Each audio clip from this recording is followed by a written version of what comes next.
500 টাকার 4 বছরের সুদ এবং 6,600 টাকার 5 বছরের সুদ একত্রে 500 টাকা হলে সুদের হার কত?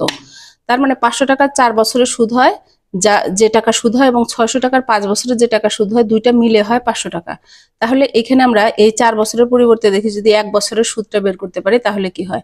500 টাকা 4 বছর মানে কি 4 5 20, 2000 টাকার 1 বছরের সুদ। আবার 600 টাকার 5 বছর মানে 5 6 3000 টাকার 1 বছরের সুদ। তো এইটাকে আমরা মোট পাইলাম কত? 5000 টাকা। 2000 আর 3000 মিলে 5000 টাকা। তাহলে আমরা লিখতে পারি 5000 টাকার 1 বছরের সুদ হয় 500 টাকা। 1 টাকার 1 বছরের সুদ কত হবে? 500 ভাগ 5000। যেহেতু 1 বসলে কমে যায় সে কারণে সংখ্যাটা ভাগ হয়ে গেল। 100 টাকার কত হবে তাহলে 1 বছরের সুদ? তার 500 ভাগ 5000 তো আগে থেকেই ছিল, এখানে এই 100 উপরে গুণন হয়ে গেল, কাটাকাটি করলে কত হবে?